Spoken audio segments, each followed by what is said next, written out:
बिस्मिल्लाहिर्रहमानिर्रहीम। आज मैं आपके लिए लेके आई हूँ बहुत ही मज़ेदार टेस्टी रेसिपी। आप इसको बनाएंगे आपको ज़रूर पसंद आएगी।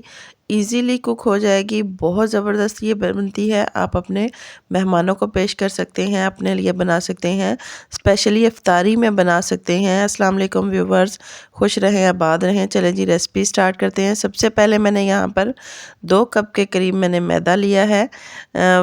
बड़े बर्तन में मैंने इसको ऐड किया है। इसके अंदर मैं आधा चम्मच के करीब नमक ऐड करूँगी।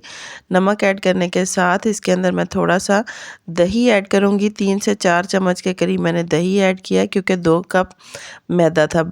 3 से 4 चम्मच के करीब घी जो है इसको मैंने मेल्ट करके इसके अंदर ऐड किया है। अब इसके अंदर हम ऐड करेंगे थोड़ा सा ज़ीरा। ज़ीरा जो है मैंने हाथ की मदद से थोड़ा सा मैंने मसल के इसके अंदर ऐड किया है। इसके बाद मैं इसके अंदर थोड़ा सा बेकिंग पाउडर ऐड करूँगी। आधा चम्मच के करीब बेकिंग पाउडर है और 2 से 3 पिंच के करीब मैंने इसके अंदर बेकिंग सोडा ऐड किया है। इनको हाथों की मदद से हम मिक्स करेंगे। मिक्स करने के बाद नीम गर्म दूध के साथ हम अच्छी तरीके से गूंद लेंगे। नॉर्मल जैसे घर का आटा गूंदा जाता है इसी तरीके से गूंदा है और 30 मिनट के लिए रख देंगे। यहाँ पर मैंने पैन के अंदर मैंने अदरक लहसुन का पेस्ट लिया है। इसको गोल्डन ब्राउन के बाद इसके अंदर एक बड़े साइज़ का मैंने प्याज ऐड किया है। इसको हल्का सा हम फ्राई करेंगे, भून लेंगे। तो इसके साथ हम बाकी वेजिटेबल्स जो हैं वो बारी बारी ऐड करेंगे। सारी की सारी एक ही साथ इसके अंदर हमने ऐड नहीं करनी।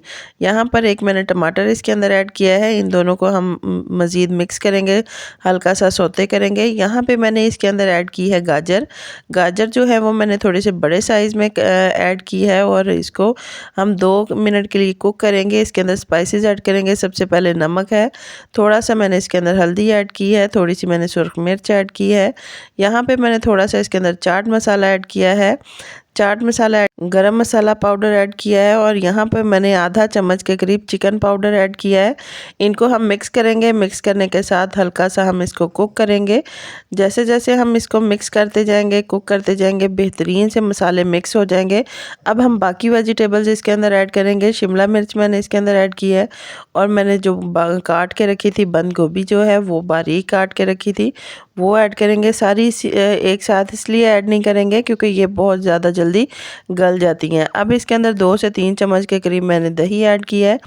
दही ऐड करने के बाद इसको हम मिक्स करेंगे। मिक्स करते जाएंगे, सारी सब्जियां एक दूसरे के साथ मिक्स हो जाएंगी, मसाले जो हैं वो मिक्स हो जाएंगे और 2 मिनट के लिए मज़ीद हम इसको कुक करेंगे। तो बाकी जो वो हमारी वेजिटेबल्स हैं वो भी हम इसके अंदर ऐड करेंगे। यहाँ पर लिए हैं मैंने आधा कप के करीब मटर मैंने बॉयल कर लिए हैं। इसके साथ मैंने 2 पीसेस जो हैं वो छोटे छोटे जो पीसेस होते हैं वो मैंने चिकन के लिए, इनको मैंने बॉयल करके हाथों की मदद से मैश कर लिया था। तो ये काफ़ी ज़्यादा हो जाते हैं। अगर आप इसको स्किप करना चाहें तो स्किप भी कर सकते हैं। यहाँ पर मैंने ब्लैक विनेगर लिया है, 2 चम्मच के करीब मैंने ब्लैक विनेगर ऐड किया है। वाइट विनेगर 1 चम्मच ऐड किया है।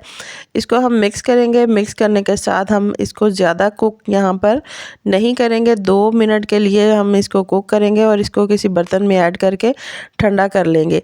चिकन जो है वो मैंने थोड़ा सा इसके अंदर ऐड किया। अगर आप स्किप करना चाहें तो स्किप भी कर सकते हैं। वैसे अगर आप चिकन इसके अंदर ऐड करेंगे तो और भी आपको इसका टेस्ट ज़्यादा लगेगा। आटा जो हमने गूंद के रखा था उसको 30 मिनट हो चुके हैं। अब इसका हम बड़ा सा एक पेड़ा बनाकर काफ़ी बड़ी हम रोटी बना लेंगे, जितनी बड़ी हम बना सकते हैं। ये देखें यहाँ पर मैंने काफ़ी बड़ी रोटी बना ली है बेल के और इसके मैं साइडों पर इस तरीके से कटर की मदद से मैं कट लगा लूँगी थोड़ा थोड़ा फासले पर। बड़ी रोटी है तो इसके ऊपर मैं सिर्फ 4 कट लगाऊंगी। दरमियान में मैं इस तरीके से मसाला रखूँगी। मसाला रखने के बाद साइड से जो है पल्लू वो मैं इसके ऊपर दूँगी। यहाँ पर इस तरीके से मैंने पैक कर लेना है। पैक करने के बाद दरमियान में आगे दोबारा हम थोड़ा सा मसाला रखेंगे। मसाला रखने के बाद जो साइड पर हमने फोल्ड करके रखी थी रोटी उसको हम इस तरीके से पलट देंगे। पलट देने के बाद इसके ऊपर दोबारा से हम मसाला रखेंगे। जो हमने मसाला बना के रखा था वही हम मसाला इसके ऊपर रखते जाएंगे और साइडों से हम पलटते जाएंगे। अब दोबारा दोबारा से मैं इसके ऊपर मसाला रखूँगी। मसाला सेट करने के बाद इसके ऊपर हम जो साइड का ये है रोटी का पल्लू, इसको इसके ऊपर आहिस्ता से आराम से इसके ऊपर रखते जाएंगे। अब दरमियान में दोबारा से हम मसाला रखेंगे और आगे से हम इसको उठा के इसके ऊपर रख देंगे। इसी तरीके से हमने ये तैयार कर लेनी है। तैयार करने के बाद हम इसको 5 मिनट के लिए हम इसको रेस्ट देंगे ताकि ये अच्छी तरीके से रेस्ट हो जाए और ये सेट हो जाए। सेट करने के बाद हम इसको बेक करेंगे। बेक करने के लिए मैंने घर में जो पतीला यूज़ होता है मैंने वही लिया है। बेक करने के लिए यहाँ पर मैंने प्लेट ली है। प्लेट के ऊपर मैंने ऑयल लगा लिया है। इसके ऊपर मैंने बटर पेपर रखा है। बटर पेपर रखने के बाद जो मैंने ये स्नैक बना के रखा है वो इसके ऊपर ऐड करूँगी और हाथों की मदद से इसको थोड़ा सा फैला लेंगे।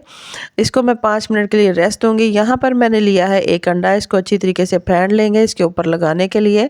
छुरी की मदद से मैं इसके ऊपर कट लगाऊंगी ताकि अंदर से जो हवा भी पैदा होगी वो सारी निकल जाए।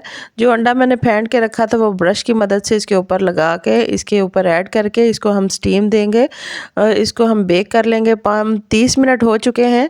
30 मिनट के लिए मैंने इसको बेक किया था। 30 मिनट हो चुके हैं। इसको मैंने पतीले से बाहर निकाल लिया है। ये देखें बटर पेपर भी मैंने रिमूव कर लिया। मैं इसको कट करके आपको दिखाऊंगी कि अंदर से इसकी वेजिटेबल्स लेयर बाय लेयर किस तरीके से आपको नज़र आएंगी। ऊपर से क्रिस्पी है, अंदर से बहुत ही ज़्यादा सॉफ्ट और मज़ेदार है। आप इसको बनाएंगे आपको ज़रूर पसंद आएगा। इसी तरीके से बाकी भी मैं इसको साइडों से मैं इसको कट करके रखूँगी। ये देखें बहुत ही बेहतरीन रेसिपी हमारी तैयार हो चुकी है। रमज़ान में आप अफ्तारी में बना सकते हैं एज अ स्नैक के तौर पर। वैसे आप मेहमानों को पेश कर सकते हैं। बहुत ज़बरदस्त ये रेसिपी बनती है। आप इसको ट्राई करेंगे आपको ज़रूर पसंद आएगी। अगर आपको मेरी रेसिपी पसंद आए तो प्लीज़ इसे लाइक करें, शेयर करें, मेरे चैनल को सब्सक्राइब करें। अल्लाह हाफ़िज़।